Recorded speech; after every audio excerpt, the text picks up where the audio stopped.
내가 그들에게 복을 주리라라는 제목으로 같이 말씀을 나누겠습니다. 우리 끝이 중요하다 그런 이야기가 있지요. 그 사람의 본심은 끝에서 나옵니다. 앞에 아무리 좋은 말을 하고 좋은 이야기를 했더라도 끝까지 다 들어보면 도대체 이 사람이 뭘 원하는가 우리가 알 수 있는 것이죠.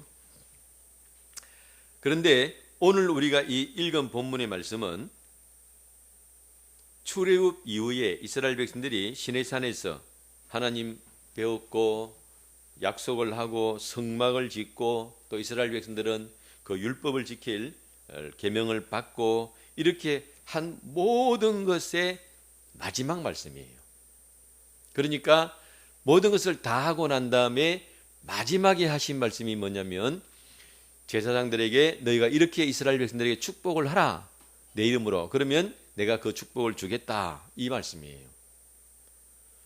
굉장히 우리가 충격적으로 그리고 굉장히 관심 있게 우리가 볼 수 있는 내용들입니다.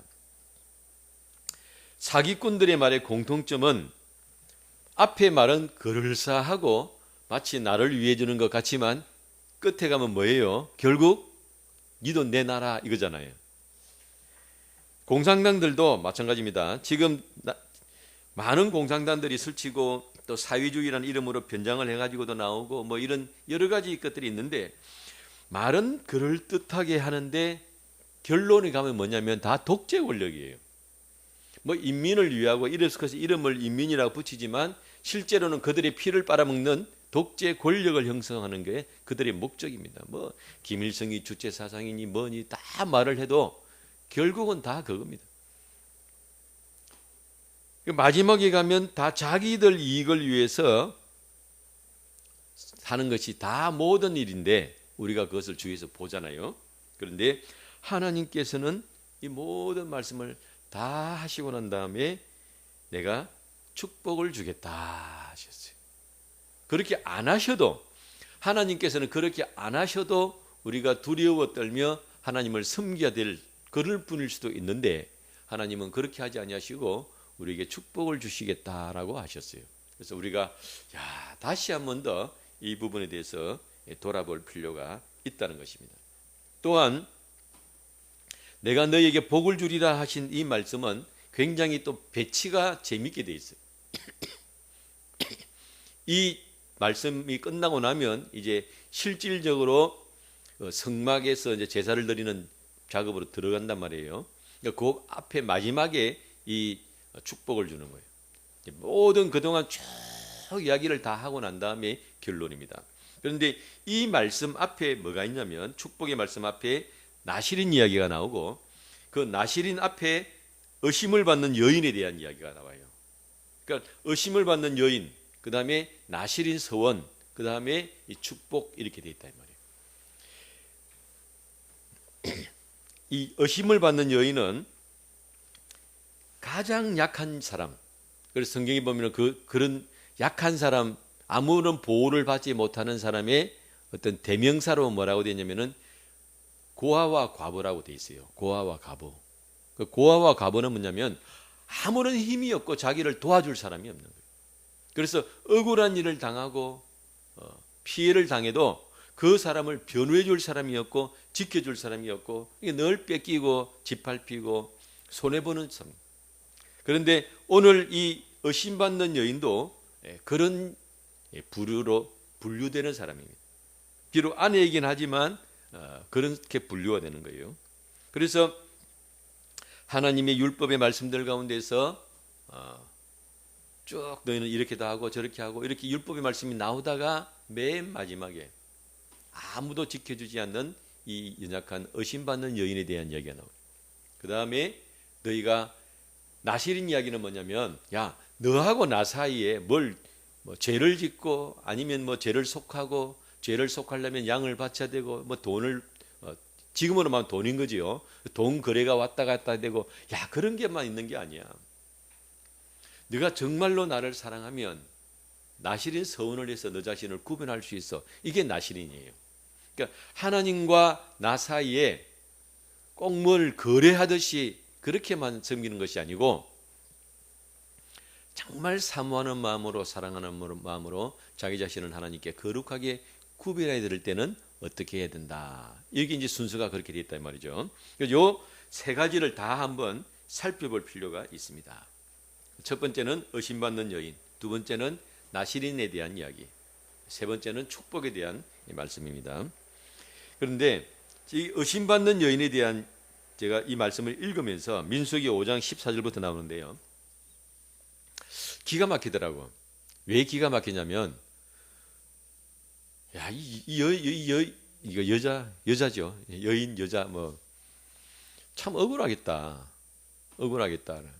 오늘날 막 이런 식으로 하면 난리가 날 겁니다. 인권이 침해가 되가 어떻고 이렇게 성경이 이렇게 잔혹하냐, 약자를 돌봐야 되는데 이렇게 하느냐, 능히 그런 말이 나올.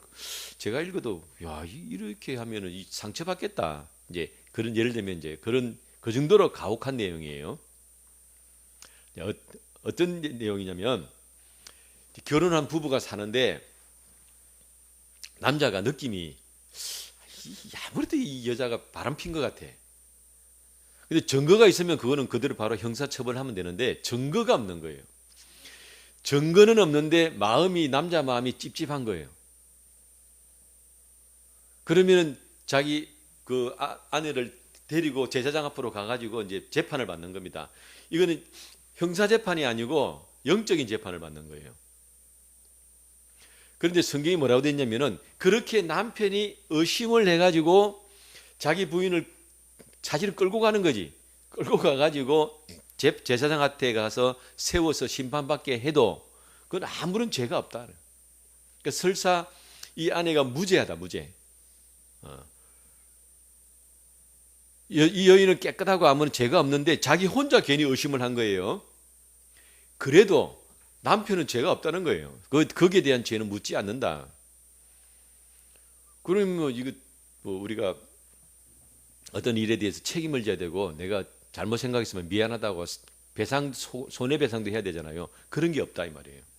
그러면 언제든지 남편이 의심이 생기면 또 끌고 갈 수 있고, 예를 들면 그럴 가능성도 있는. 그럼 여인은 그런 일 당할 때마다 그냥 해야 되니까 얼마나 참 불합리한 내용인가. 자, 그리고 이제 이 여인을 데리고 갔어요. 제사장 앞에 가지고 딱 그러면은 남편이 이제 이리 가지고 한번 제가 조사를 한번 해보기를 원합니다. 하나님 앞에 건강검진 비슷하게 받듯이 제가 하기를 원합니다 하고 이 여인을 딱 데리고 오는. 그러면 제사장이 알았다고 그러고 여인을 데리고 와가지고 하나님의 성전 앞에 세워요. 이거 죄수도 아니고 딱 세워놓고 물그릇을 하나 가져와요. 물그릇을 하나 가져와가지고 거기다가 성전 바닥에 먼지 같은 게 있을 거 아니에요. 그 먼지를 집어넣어. 한 개를 집어넣는지 한 주먹을 집어넣는지 어쨌든 얼마나 기분 나쁘겠어요. 그 물을. 그래놓고 그 여인의 머리를 풀어라 그래요. 우리는 지금 단발도 하고 머리 내놓고 다니는 거 예사로 생각하지만 이 머리 푸는 것이 이 당시 문화로는 굉장히 여정인으로서 수치입니다. 남편이 아닌 다른 외간 남자에게 자기 머리를 보이는 거는 굉장히 수치예요. 머리 푸는 거는. 그러니까 이거 완전히 이제 보호를 못 받는 거죠. 그렇게 해놓고 뭐라고 하냐면은 내가 지금 너한테 질문을 할 텐데 네가 만약에 깨끗하냐? 근데 너 정결하냐? 하고 물어보는 거예요. 저 이상 없는데요, 깨끗한데요, 저 당당합니다. 이러면은 좋아. 그러면 내가 명세를 해라. 네가 이 물을 마시고 네가 만약 거짓말을 하면 네 배가 터질 거야. 배가 불러오르고 막 넓적다리가 뜯어져 나가고. 그렇게 한다는 거예요. 그리고 맹세를 해라. 그 저주하는 그 글을 그대로 써요. 써가지고 이제 먹으로 썼으니까 그걸 빨아가지고 그 물에 담그는 거예요. 그래 이거 마셔. 이거 마시고 네가 진짜 깨끗하면 아무 일이 없고 네가 거짓말을 하면 진짜 네 배가 부르고 넓적다리가 떨어져 나간다고. 그 저주의 맹세를 하게 하고 그 여자에 줘요. 그리고 그 물을 벌컥벌컥 마셔야 돼. 그 내가 이거 보면서 야, 참 기가 막힌 일이다. 그냥 의심 간다는 이유 하나만으로 꼭 이렇게 해야 되느냐, 이제 그 생각이 들었어요. 이렇게 할 수도 있잖아요. 하나님은 다 아시니까 성경에도 그런 장면이 나옵니다. 이스라엘 백성들이 뭐 이래 가지고 우리는 좀 이상한데 왜 하나님 왜 이렇게 하십니까? 우리는 이렇게 하고 싶습니다 하고 모세한테 질문을 하면 모세가 그래? 기다려봐. 그러고는 모세가 직접 하나님께 들어가요. 하나님께 들어가지고 하나님 이렇게 지금 질문이 들었는데 어떻게 할까요? 그러면 하나님께서 또 이렇게 알려주라. 그러면 모세가 가서 알려주면 되는 거예요. 그러면 제사장이 왔으면은 이 여인이 지금 이렇게 의심을 받는데 하나님 좀 알려주세요. 그리고는 제사장이 하나님께 들어가가지고 하나님 기도하면 하나님이 알려주시기도 하고 또는 우림과 둠밈이라고 있어요. 제사장 옷 안에 이렇게 뭐 예를 들면 돌멩이 두 개가 있는 거예요. 하얀 돌멩이, 까만 돌멩이 두 개가 있는 거예요. 어떻게 점치는지는 모르는데 하나님께 질문을 드리고 돈을 끄집어내면 뭐 예를 들면 OX가 나오는 거예요. 그러면 이 여자가 죄가 있습니까 없습니까? 하나님께 질문을 드려. 하나님께서 그 질문을 드리고 돌을 꺼내는 거예요. 꺼냈는데 예를 들면은 X라 그러면 죄가 있습니까 없습니까? 없다. 하나님 응답이 없는 거예요. 그러면은 남편한테 가가지고 야 내가 하나님께 기도드렸더니 하나님이 죄 없단다. 그러면은 남편이 예 알았습니다 하고 가면 얼마나 좋겠어요. 그러면 이 여인이 상처도 안 받고 마음의 상처도 안 받고 깨끗하게 다 처리되고 하면 좋을 텐데 왜 그런 방법을 사용하지 않고 이 잔혹한 방법을 사용했을까? 하나님은 모든 사람을 사랑하세요. 여기서 우리가 전제를 해야 될 게 있어요. 전제라는 것이 뭐냐면은 문화가 다르다. 문화가 다르다. 제일 어리석은 사람이 뭘 이야기하냐면 지금도 그런 헛소리하는 사람들이 있어요. 성경을 펴가지고 읽으면서 뭐 예수님이 뭐 인권 운동을 안 했느니 왜 노예를 그대로 뒀느니 왜 예수님 모든 사람을 사랑하지 않느니 지금의 문화를 가지고 과거를 해석하는 거예요. 그런 예수님의 말씀이 있었기 때문에 남성 중심의 사회에서 지금 이렇게 개인의 인권이 어느 것으로 바뀐 거란 말이에요. 근데 그걸 역사를 모르니까 거꾸로 생각하는 거지요. 인류 역사상 상당히 오랜 기간 동안 남성 중심이었습니다. 이유는 뭐냐?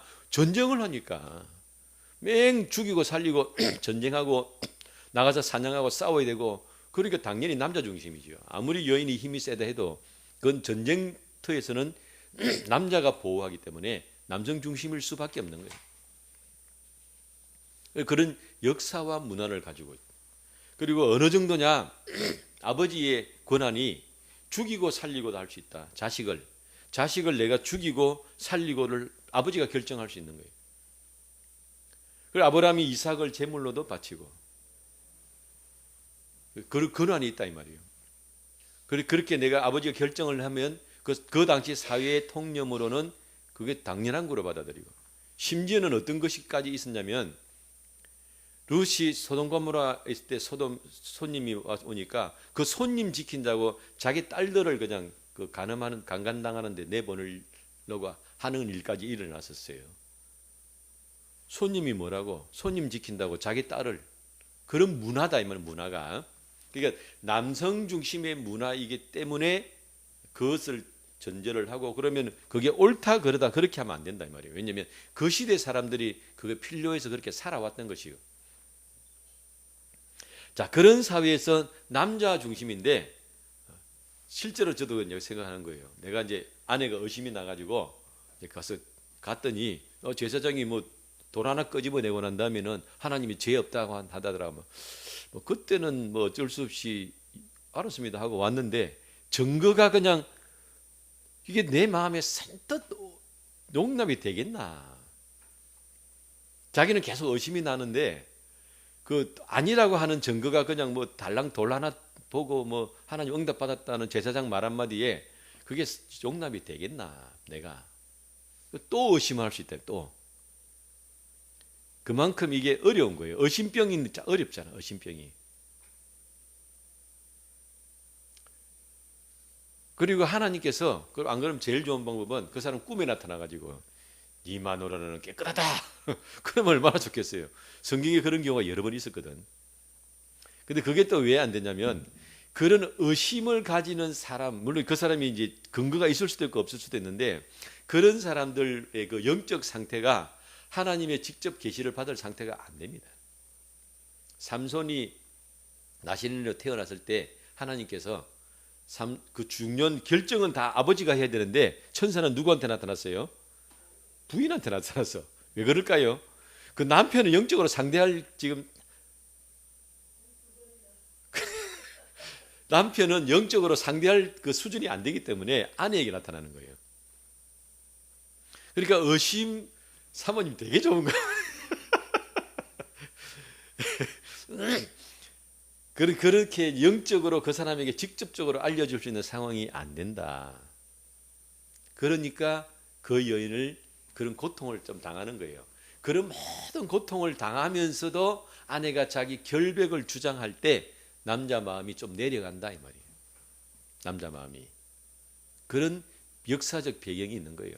그래서 우리가 여기서 봐야 될 것이 뭐냐면 그 당시의 문화와 그 당시의 어떤 그런 사회적인 통념 안에서는 하나님이 최선을 다한 처방을 주셨다라고 봐야 되는 거예요.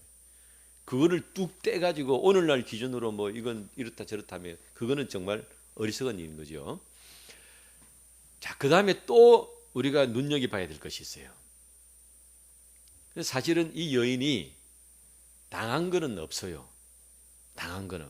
있다면 뭐 머리 푸는 건데 머리 푼 것도 뭐 외간 남자한테 보여준 것도 아니고 제사장이 하나님 대표하는 뭐 우리가 뭐 예를 들면은 여인들이 치료받으러 가면은 뭐 의사 선생님 앞에 가슴 다 내놓고 해야 되잖아요.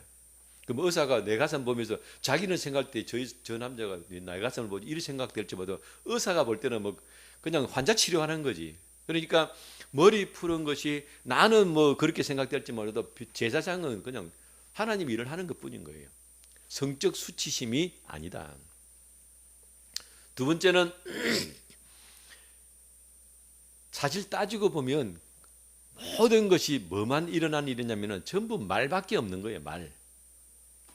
뭐 저주를 받는다, 뭐 한다, 뭐 물 좀 마신 거, 그거 뭐 좀 그거는 기본적으로 안 좋지만 그 외에는 다 말밖에 없는 거예요. 실질적으로 뭐 그 사람은 뭐 뺨을 때렸다든지 무슨 매를 맞았다든지 뭐 벌금을 냈다든지 그런 게 아니잖아요. 다 말이잖아요, 말. 그러니까 털어버리면 되는 거예요. 물론 상당히 그 어떤 그 스트레스가 있고 기분도 나쁘고 하지만 그러나 그 털어버리면 돼요. 내가 털어버리면 되는 일이다. 그래서 우리가 어떤 일들을 할 때 그런 일들이 실질적으로 일어나지 않고 말로 일어나는 모든 일들은 우리가 잘 극복을 할 필요가 있다는 거예요. 네, 자, 그 다음에 또 마지막 재밌는 것이 있어요.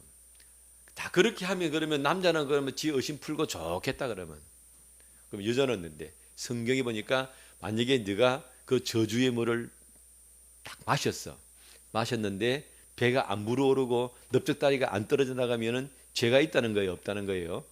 없다는 거지. 그러면 네가 잉태하리라 하고 하나님 말씀하셨어요. 잉태하리라. 그럼 하나님은 이 여인이 죄가 있다는 사실을 처음부터 알고 있죠. 하나님이시니까. 그런데 거기에 대한 판결은 하나님식으로 하는 것이 아니고 사람이 모르는 것을 점검하듯이 그리고 그 여인이 진짜 죄가 없으면 당당할 거 아니에요. 뭐. 그리고 가보자, 뭐 마시자, 뭐 이러고 할 거 아니에요. 그럼 네가 그런 수치를 다 겪고 이런 일을 겪으면 잉태하리라. 잉태한다는 것은 그 당시 여인의 가장 큰 축복이에요. 그러니까 징벌만 있는 것이 아니고 하나님께서 위로와 소망도 다 넣어놓으신. 그래서 이런 모습을 보면은 참 하나님이 얼마나 섬세하게 해놓으신 거예요. 그러면 하나님이 네가 잉태하리라 그랬으면 남자한테 무슨 책임이 있는 거예요? 그날 밤에 가서 잠을 같이 자야 되는 책임이 있는 거예요. 그 부부 관계라는 것이 꼭 뭐 사랑해서 좋아서만 아니고 어떤 그런 책임이 있어요. 그래서 그 여인이 아이를 가지면 그게 권세가 됩니다. 그러니까 남자는 니는 죄는 없다 했지만 네가 그 책임도 져라 이 말이에요. 그래서 그런 하나님의 율법이 자세히 보면 그 굉장히 냉정한 것처럼 보여도요. 굉장히 정밀하게 돼요. 정밀. 그래서 야, 참 하나님 대단하시다. 제가 이거 보면서 자, 그렇게 해서 이 아무도 돌봐주지 않고 지켜주지 않는 이 의심받는 여인에 대해서도 하나님께서 이렇게 다 문제를 풀도록 해놓으셨다 이 말이죠.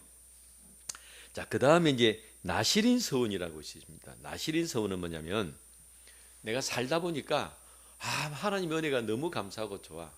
그래서 그냥 뭐 소를 갖다 바치고 양을 갖다 바치고 하나님께 드리고 싶은 그 정도가 아니고 아예 그냥 내가 드리고 싶은 거예요. 내가 나를 드리고 싶은 마음, 이게 나실인 서원이에요. 소를 드리는 것보다 더 차마 내가 죽지는 못하고 하나님께 목숨을 드리지는 못하고 나를 구별하여 드리겠습니다. 그러면 기간이 뭐 일주일이면 일주일, 뭐 한 달이면 한 달, 이렇게 그 기간 동안을 정해 가지고 내가 세상에 더러운 것들을 아무것도 안 하고 오직 찬송과 말씀과 기도가, 금식 기도는 아닙니다. 먹으면서 하나님 앞에 자신을 구별하는 거예요. 그러니까 그 기간 동안은 마치 수녀가 결혼 안 하고 어떤 하나님께만 드려졌듯이 그렇게 내 자신을 드려서 말씀과 기도와 찬양 이렇게만 하는 거예요. 그 기간 동안이 나실인 서원이다. 그래서 하나님께서 뭐라 말씀하셨냐면은 그 기간 동안은 포도주에 포자도 붙은 거라도 먹지 마라. 심지어는 씨도 먹지 마라. 포도씨도 아주 그냥 철저하게 너를 구별해서 하나님께 드려라. 이제 그렇게 말씀을 하신 거예요. 자, 그런데 여기도 재밌는 일이 있어요. 자, 이렇게 내 자신을 하나님께 구별해서 드리는데 만약에 네가 갑자기 집에 장례가 났다, 네 형이 죽었다든지 부모가 돌아가셨다든지 그러면 못 간다. 그때도.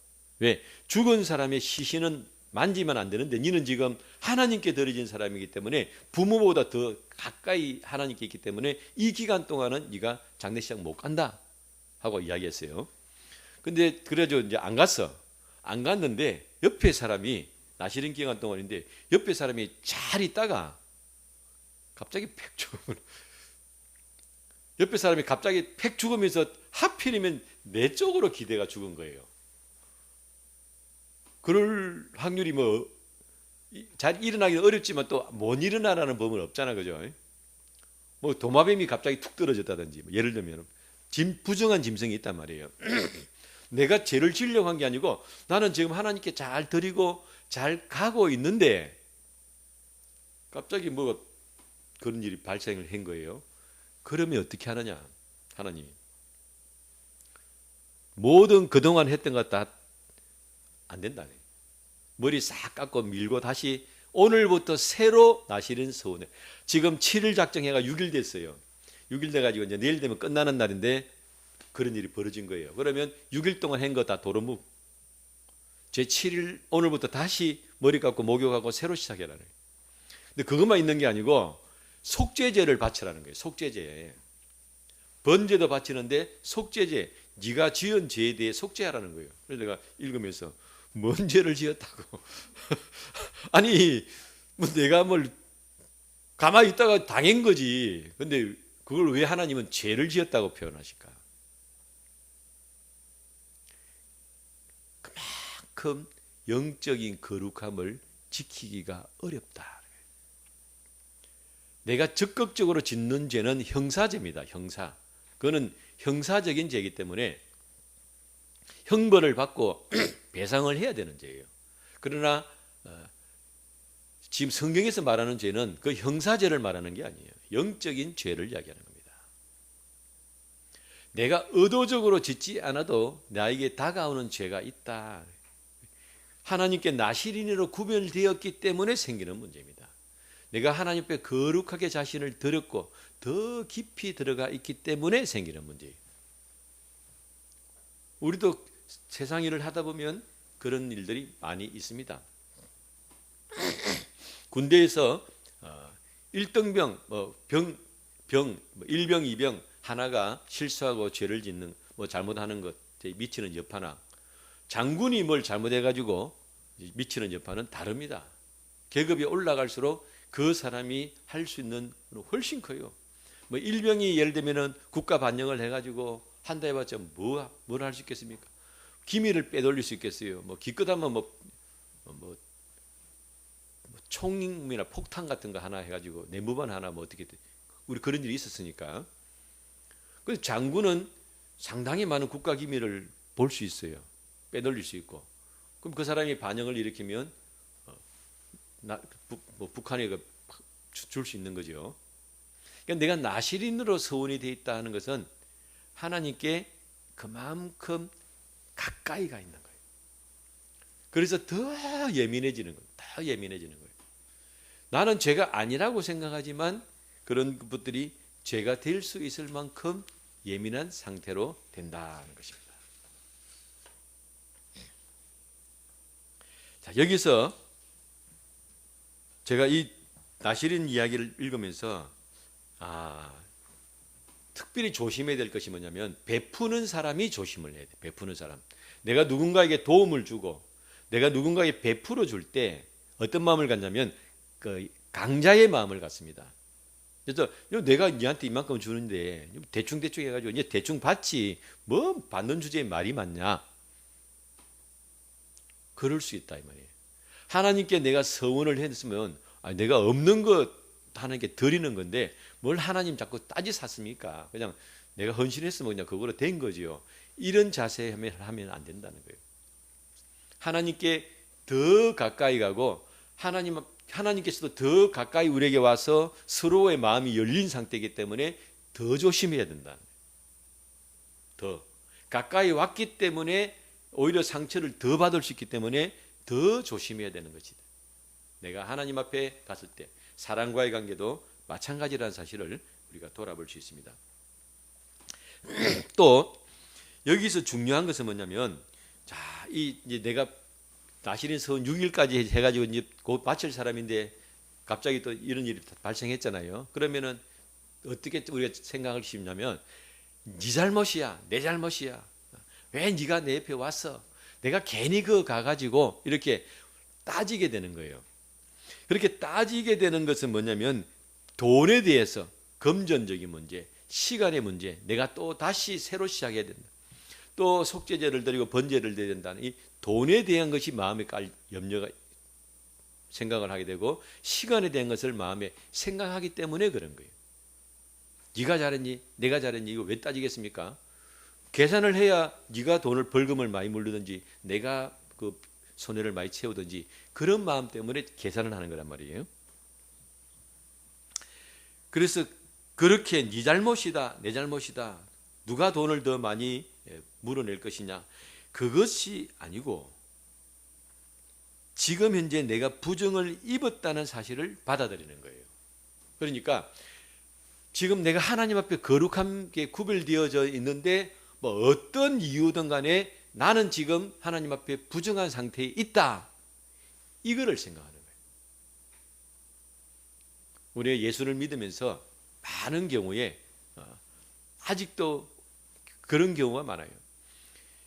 막 계산을 하는 거예요. 돈 계산을. 그래서 네가 말이다. 김 집사가 헌금을 많이 했고 박 집사가 헌금을 많이 했고 저 사람은 조금밖에 안 했고 저 사람은 이렇게 나도 모르게 계산을 하게 돼요. 그런데 그렇게 하는 그 부분은 하나님이 하실 일이고 내가 현재 지금 무엇을 할 것인가를 돌아봐야 되는 것입니다. 그래서 하나님 앞에서 온전하기를 원하는 그 마음이 중요한 겁니다. 그래서 내가 6일 동안 한 거 다 무너졌어. 지나간 건 지나간 거고 내가 새롭게 그래 내가 지금 더러워졌고 약속을 못 지켰으니까 약속을 내가 못 지키고 싶어서 지켰습니까? 그렇지만 그거는 누구 탓을 하는 게 아니고 지금 현재 나는 하나님 앞에 약속을 못 지킨 거예요. 그걸 본인이 받아들이는 거예요. 보통 마음이 아닙니다. 얼마나 낮아져야 이것이 가능한가를 우리가 돌아볼 수 있습니다. 그래서 하나님 앞에 온전하기를 원하는 그 마음이 중요하다. 그럼 하나님께서 그 사람이 그 6일 동안 한 거 다 물리고 다시 다 또 제사 지내고 또 다시 새롭게 해가지고 치료를 하면 얼마나 하나님이 귀하게 보시겠습니까? 그러니까 우리가 손해보는 것, 피해보는 것 그것만 생각할 것이 아니고 그 모든 과정을 하나님께서 다 보고 계신다. 그러면 내가 나실인 서원을 했을 때 온전하게 드렸을 때보다는 다시 한 번 더 드리면 하나님은 훨씬 더 기뻐하신다는 것을 우리가 돌아볼 수 있습니다. 자, 이렇게 이제 하나님께 서원을 다 하고 또 연약한 여인도 이렇게 의심받는 일도 끝나고 나면 모든 것이 다 율법이 정리가 되면서 마지막에 축복을 해주십니다. 그런데 제사장이 자기가 마음대로 축복을 하는 것이 아니고 하나님께서 요렇게 축복을 하라고 알려주셨어요. 굉장히 중요한 내용인 거죠. 아, 우리가 어떻게 되기를 원하시는구나. 하나님께서 6일 동안 천지를 창조하시고 생명을 만드시고 난 다음에는 다 생육하고 번성하라고 복을 주셨단 말이에요. 그런데 그때는 그냥 복을 주셨다 이렇게만 되어 있지만 오늘 말씀에는 나누어서 이렇게 살아라. 그러면 우리가 살면서 지금도 여러분들이 마음속으로 아, 내가 하나님 앞에 살면서 이렇게 살아야 되겠구나. 이걸 마음에 두라는 거예요. 이렇게 내가 살아야 되겠구나. 첫 번째 보니까 24절 여호와는 내게 복을 주시고 너를 지키시기를 원하며, 이게 첫 번째 복을 주시고 내가 하나님 복을 받아야 되는 거죠. 복을 받아야 모든 일들이 잘 되는 거니까 복 있는 사람. 근데 그러고 난 다음에 뭐예요? 나를 지킨다. 지킨다는 것이 뭡니까? 받은 복을 뺏기지 않는다는 거예요. 1,000만 원을 벌고 1억을 벌면 뭐예요? 빠져나가는 게 많으면 어떻게 됩니까? 그게 우리 마이너스라 그러잖아요. 앞으로 벌고 뒤로 미친다 그런 말이 있잖아요. 1,000만 원을 벌었는데 병원에서 2,000만 원 날렸어요. 그러면 손해를 본 거잖아요. 그래서 복을 받는 것도 중요한데 그 복을 지키는 것도 중요하구나. 그래서 우리가 하나님께 기도드리는, 하나님 저를 지켜주시옵소서. 악한 자에게서 지켜주시고 질병에서 지켜주시고 재난에서 지켜주시고, 그래서 앞으로 자꾸 가는 것만 보지 말고 내가 내 선자리에서 막을 것들도 같이 생각을 해야 된다. 여러분들이 2026년도에 1년 동안 지내면서 항상 마음에 두어야 될 것은 하나님께서 나를 울타리로 지키시고 보호하시는 것이 얼마나 큰 은혜인가 하는 것을 우리가 돌아볼 수 있습니다. 어떨 때 저도 이렇게 운전을 하다 보면 이거 옛날 같으면 사고 났을 것 같은데, 옛날 같으면 사고 났을 건데 사고가 안 나고 넘어가는 경우 있어요. 그러면 하나님께서 어떻게 그 순간 지켜주신 거예요. 어떤 사람은 가다가 정말 어디 낭떠러지 떨어졌는데 안 다치고 그냥 그대로 툭 서는 경우도 있어요. 하나님께서 지켜주신다. 내가 어떤 재난을 당하고 어려운 일을 당할 때 그렇게 되지 않도록 지켜주신다. 그래서 여러분이 주기도문 속에도 그런 내용이 있지만 하나님 저를 지켜주시옵소서 이렇게 기도하시길 바랍니다. 그 다음에 25절 여호와는 그의 얼굴을 내게 비추사 은혜 베푸시기를 원하며, 얼굴을 비춘다는 것은 뭐냐면 모든 것들이 다 하나님 거로부터 오시는 거예요.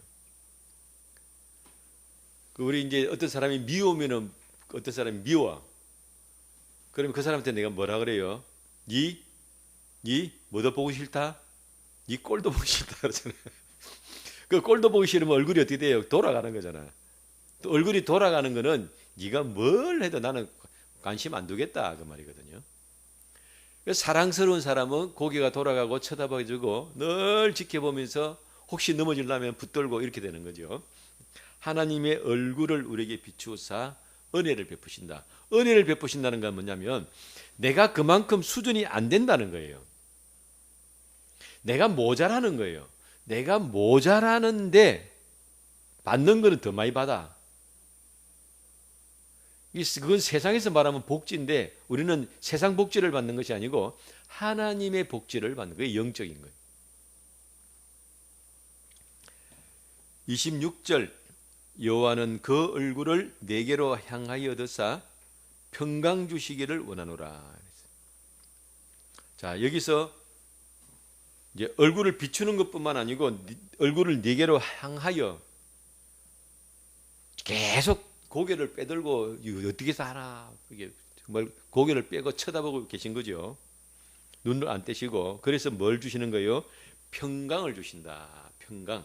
평강은 뭡니까? 이게 늘 유지가 되는 거예요. 지금 하나님께서 우리에게 주신 그 제일 좋은 그 상태가 유지가 되도록, 평안한 상태로 가도록. 그래서 우리가 살다가 내가 이 평안이 깨어지는 일을 만나면 차라리 그걸 덮어버리고 잃을 거는 잃어버리고 포기할 건 포기해버리는 게 좋아요.